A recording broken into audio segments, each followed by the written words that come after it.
우리 옆에 계신 분하고 한번 인사 나누실까요? 주님의 이름으로 축복합니다. 사랑합니다. 감사합니다. 오늘 오후 시간에는 마태를 제자로 부르신 예수님 이야기를 여러분과 함께 나누고자 합니다. 혹시 지난번에 제가 설교했던 오후 예배 설교 말씀을 기억하시나요? 목사님 지금 무슨 말씀이십니까? 지난주에 하신 담임 목사님 말씀도 잘 기억이 안 나는데 그죠? 지난번에 제가 6월 11일 날 제가 설교를 했었고요. 그날 베드로를 부르신 예수님 이야기를 여러분과 함께 나누었습니다. 오늘 마태를 부르신 이야기는 지난번 베드로의 이야기와는 결이 조금 다른 이야기입니다. 예수님께서 베드로를 부르셨을 때 베드로는 이제 저는 죄인입니다라고 고백을 하긴 했지만 사실은 베드로에게 윤리적인 문제가 있었던 것은 아니었습니다. 저는 죄인입니다라고 고백한 베드로의 고백은 완전하신 하나님 예수 그리스도 앞에서 자신의 연약하고 부족한 것을 고백하는 인정하는 그러한 고백이었던 것이지요. 하지만 오늘 예수님께서 부르신 이 마태는, 제자로 부르신 마태는 명백하게 윤리적인 문제를 가지고 있는 사람이었습니다. 왜냐하면 마태의 직업이 세리였기 때문입니다. 오늘 세관 앞에 앉아있는 마태를 부르셨다 하는 것을 보았을 때 마태의 직업은 세리였던 것으로 생각이 됩니다. 당시 로마의 속국이었던 이스라엘은 속주세라는 것을 내어야 했습니다. 누가복음 2장에 보면 가이사 아구스도가 천하로 다 호적하라는 명을 내리게 되고 또 이로 인하여 예수님을 잉태했던 마리아와 요셉이 고향 베들레헴으로 가서 이제 호적을 하는 그러한 내용이 등장을 합니다. 이렇게 호적하라, 호구, 인구 조사를 한 이유는 바로 로마가 자기들이 지배하고 있는 민족들로부터 세금을 걷기 위한 것이었습니다. 그래서 로마는 인구 조사를 해서 세금이 확정되면, 그 지역의 전체 세금이 확정되면 이 세금을 거둘 수 있는 권리를 세금업자들에게 판매를 하였습니다. 그래서 이 징수권을 산 업자들은 다시 그 지역으로 가서 그 지역에 있는 세리들에게 다시 그 권리를 판매하는 것입니다. 그래서 몇 번 이렇게 이 징수권을 판매를 하는 것을 거듭하면 거듭할수록 어떻게 될까요? 그렇죠. 판매할 때마다 마진이 붙게 되겠지요. 그래서 그 마진으로 인하여 세금의 총액이 점점 커지는 것입니다. 그래서 이제 진짜 세금을 걷는 말단 세리까지 내려가게 되면 속주민들이 내어야 하는 세금은 원래 걷어야 하는 것보다 적게는 몇 배에서 수십 배로 불어나게 되는 것이지요. 그러니까 유대인들의 입장에서 이 세리들은, 마태와 같은 세리들은 로마의 앞잡이요 매국노 같은 존재였습니다. 같은 민족의 고혈을 빨아먹는 기생충과도 같은 존재로 보였던 것이지요. 5월 9일에 안복시차로에서 목회자 야유회로 군산을 다녀왔습니다. 가기 전에는 군산에 뭐 볼 게 있겠는가 그런 생각을 하고 갔었는데 예상외로 참 뜻깊은 시간을 보내게 되었습니다. 그림을 한번 보여주시면요, 군산에 가면 군산 근대미술관이라는 곳이 있습니다. 한 장 더 넘겨주시면요, 이제 1층에는 이렇게 이제 미술품들이 전시되어 있는데 특이하게 이제 건물 한 켠에 이 은행에 관한 전시물이 그 안에 함께 있었습니다. 그 이유는 이 군산 근대미술관이 일제가 세운 건물인데 일제강점기 때 은행으로 사용되었기 때문입니다. 일제가 이렇게 군산에 이렇게 은행을 세운 이유는 무엇일까요? 이제 방금 우리 집사님 거기 한번 사진을 띄워주시면 저희 글자가 잘 보이실지 모르겠는데 저게 이제 아마 그 안에 일제시대 사용하던 금고였던 것 같고요. 그 금고를 전시해놨는데 그 위에 글귀가 어떻게 되었냐면 이 금고가 채워지기까지 우리 민족은 헐벗고 굶주려야만 했다, 이렇게 기록되어 있습니다. 그래서 일본은 우리나라의 쌀을 수탈해 가기 위하여 은행을 세우고 화폐를 발행하였던 것이죠. 그리고 일본 지주들에게는 아주 저리로 돈을 빌려주는 것입니다. 그러면 저리로 받은 일본 지주들은 고리로 우리 민족들에게, 우리 민족 농민들에게 그것을 돈을 빌려주는 것입니다. 그러면 결국에는 돈을 갚을 수 없었던 우리 민족의 농민들은 땅을 일본 지주들에게 반납하게 되고 소작농이 되었던 것이지요. 이렇게 일제는 아주 교묘한 수법으로 우리 민족을 수탈해 갔던 것입니다. 그런데 참 가슴이 아픈 일은 이 일에 동참한 것이 일본 사람들만이 아니라는 점입니다. 같은 민족을 수탈하는 일에 일제의 앞잡이가 되었던 사람들이 있었습니다. 같은 민족으로서 민족의 아픔을 대변해 주지는 못할 망정 일본인들의 편에 서서 그들이 같은 민족을 수탈해 가는 것을 돕고 그에 빌붙어서 배를 불렸던 사람들인 것이지요. 여러분, 근데 만약에 예수님께서 이 수탈당한 사람에게 수탈하는 일에 앞장선 사람을 용서해 주라고 한다면 어떠할까요? 쉬운 일일까요? 쉬운 일이 결코 아닐 것입니다. 그래서 오늘 말씀에 바리새인이 예수님에게 항변하고 있는 것입니다. 우리 11절 말씀 한번 읽어보겠습니다. 11절 말씀입니다. 시작. 바리새인들이 보고 그 제자들에게 이르되 어찌하여 너희 선생은 세리와 죄인들과 함께 잡수시냐. 아멘. 무슨 뜻이지요?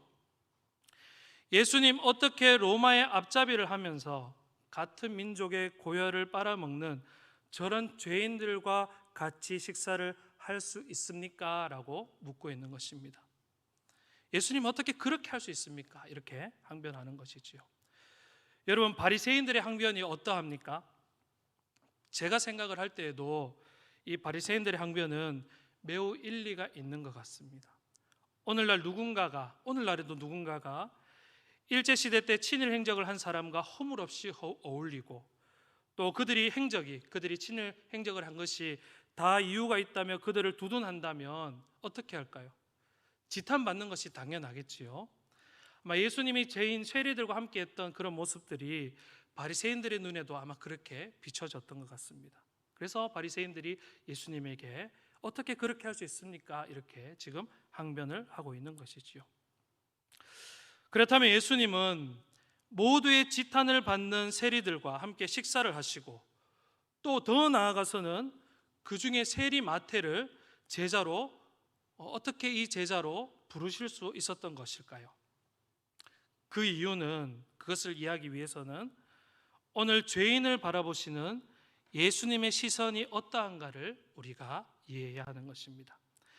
바리새인의 항변을 들으신 예수님은 12절에서 이렇게 말씀하셨습니다. 우리 12절 말씀 함께 한번 읽어보겠습니다. 시작.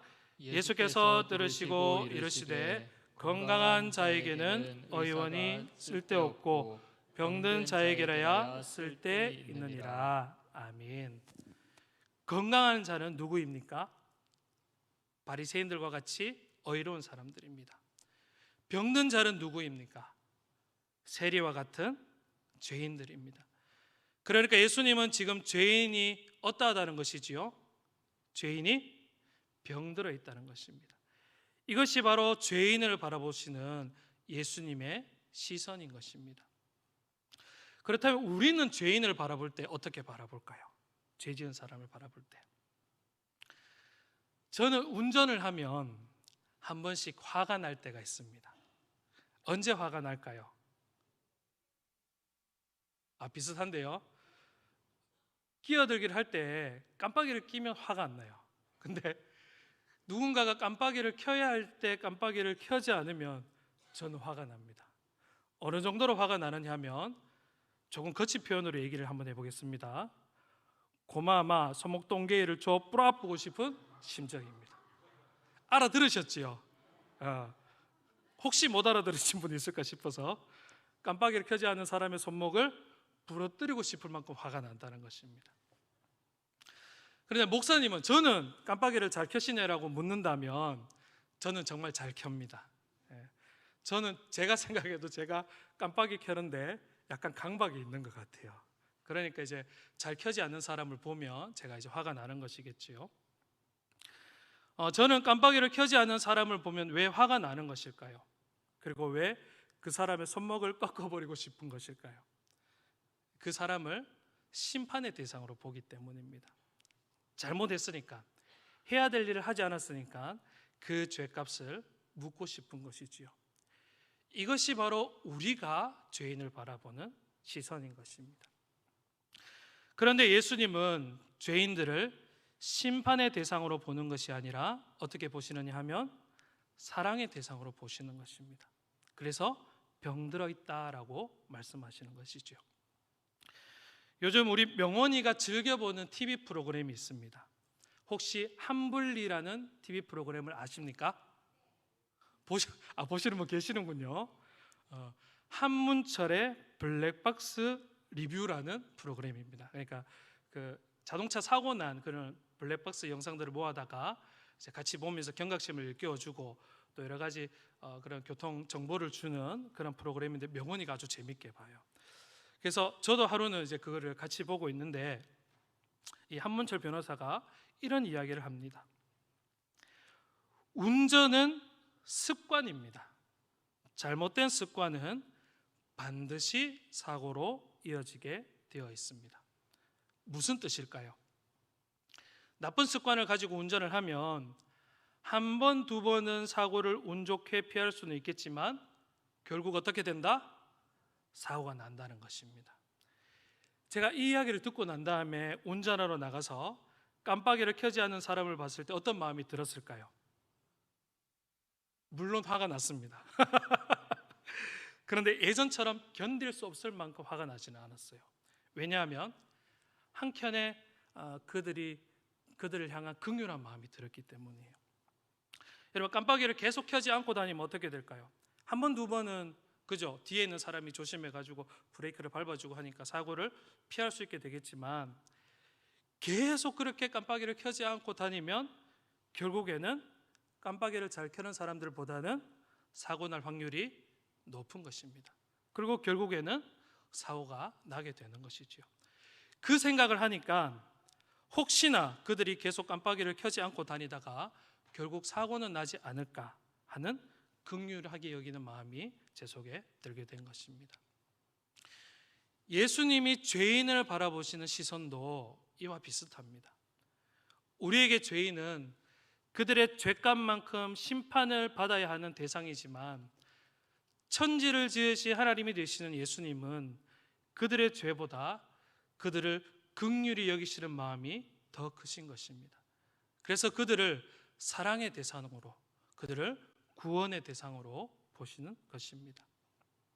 그들이 병들어 있으므로 그 병을 고쳐주어서 그들이 죄로 인하여 심판받는 것이 아니라 구원받게 되기를 주님께서는 원하시는 것입니다. 그래서 예수님께서 13절에서 어떻게 말씀하셨느냐 하면 이렇게 말씀하시는 것입니다. 우리 13절 말씀 다 함께 한번 읽어보겠습니다. 시작. 너희는 가서 내가 긍휼을 원하고 제사를 원치 아니하노라 하신 뜻이 무엇인지 배우라. 내가 의인을 부르러 온 것이 아니요 죄인을 부르러 왔노라 하시니라. 아멘. 하나님께서 원하시는 것은 제사가 아니라 긍휼히 여기는 마음입니다. 우리가 그럴듯하게 주님 앞에 나와서 거룩한 척하며 예배 드리는 것을 기뻐하는 것이 아니라 진실로 하나님의 마음으로 서로 사랑하고 용서하는 것을 주님께서는 원하신다는 것입니다. 우리 말씀 한 절 더 찾아서 읽어보면 좋겠는데요. 미가서 6장 6절에서 8절 말씀입니다. 우리 앞에 말씀을 찾아 놓았습니다. 우리 6절부터 8절까지 한 목소리를 한번 읽어보겠습니다. 내가 무엇을 가지고 여호와 앞에 나아가며 높으신 하나님께 경배할까? 내가 번제물 1년 된 송아지를 가지고 그 앞에 나아갈까? 여호와께서 천천의 수양이나 만만의 강수 같은 기름을 기뻐하실까? 내 허물을 위하여 내 맏아들을 내 영혼의 죄를 인하여 내 몸의 열매를 드릴까? 사람아, 주께서 선한 것이 무엇임을 너에게 보이셨나니 여호와께서 내게 구하시는 것이 오직 공의를 행하며 인자를 사랑하며 겸손히 내 하나님과 함께 행하는 것이 아니냐. 아멘. 이런 말씀을 보시면 6절과 7절은 제사의 제물에 관한 말씀입니다. 1년 된 송아지 제물을 가지고 나가는 것, 천천의 수양, 만만의 강수 같은 기름을 가지고 나가는 것, 내 맏아들을, 얼마나 귀한 아들입니까? 그렇죠? 그 아들을 하나님께 드리는 것, 이것보다도 하나님께서 더 기뻐하시는 것이 있다는 것입니다. 그것이 무엇이냐면 8절, 무엇이라고 주님께서 말씀하십니까? 오직 공의를 행하며 인자를 사랑하며 겸손히 내 하나님과 함께 행하는 것을 주님께서는 기뻐하시는 것입니다. 어떠한 제사, 어떠한 제물보다도 이것을 하나님께서는 기뻐하시는 것입니다. 그 중에서 특히 인자를 사랑하는 것, 사람을 사랑하는 것, 하나님의 사랑으로 서로 용서하고 용납하며 사랑하시는 것을 주님께서는 인정하신다는 것입니다. 그러므로 오늘 예수님께서 세리 마태를 부르시는 데는 어떠한 의미가 있을까요? 사람은 용서하지 못하는 죄인일지라도 주님은 그 죄인을 사랑하신다는 것입니다. 사람은 죄인에게 소망이 없다고 평가하고, 그죠? 그 사람 가망이 없어, 더 이상 변할 가치가 없어라고 평가하고 심판하려고 할지라도 주님은 죄인을 병든 사람이라고 여겨주시는 것입니다. 그래서 그 병을 치료해 주시기 위하여 주님은 십자가에서 죽으시고 부활하심으로 그를 구원해 주시는 것입니다. 그래서 예수님께서는 용서받을 수 없는 죄인, 그죠? 세리는 저희가 봤을 때는 용서받을 수 없는 죄인입니다. 그런데 예수님께서는 이 용서받을 수 없는 죄인 세리 마태를 예수님의 제자로 불러주신 것입니다. 여기에는 사람은 용서하지 못하는 죄인을 주님께서는 용서하시는 마음이 담겨 있는 것입니다. 그리고 더욱 중요한 것은 이 마태를 제자로 부르신 예수님께서 오늘 저와 여러분을 제자로 부르시고 계신다는 것입니다. 우리를 어이롭다고 해주시는 칭의의 사건은 한 번 일어납니다. 예수 그리스도를 믿어서 어이롭게 되는 것 한 번으로 되는 사건입니다. 하지만 주님 안에서 매일매일 거룩해져 가는 성화의 삶은 매일매일 걸어가야만 하는 삶인 것입니다. 이 성화의 길로, 이 제자의 길로 예수님께서는 저와 여러분을 오늘도 초청하고 계시는 것입니다. 제자는 누구입니까? 여러분, 제자는 어떠한 사람입니까? 스승을 쫓아서 스승을 닮아가는 사람이지요. 저와 여러분이 예수님의 제자라면 예수님을 닮아가야 하는 것입니다. 오늘 마태를 부르신 예수님의 모습에서 우리가 배울 점이 있다면 그것은 무엇일까요? 바로 죄인을 바라보는 예수님의 시선인 것입니다. 세상 사람들은 용서받을 수 없는 죄인을 심판의 대상으로 바라보지만 우리는 예수님의 시선을 닮아가야 합니다. 용서받을 수 없는 죄인일지라도 그들을 극률히 여기고 모두 가망이 없는 죄인이라고 여길지라도 예수님의 제자는 죄인을 사랑으로 다시 한번 기회를 주고 그들이 병든 상태에서 벗어날 수 있도록 도와줘야 하는 것입니다. 오늘 이 시간 예수님께서는 저와 여러분을 제자의 길로 초청하고 계십니다. 오늘 이 시간 예수님께서는 저와 여러분을 제자의 길로 초청하고 계십니다.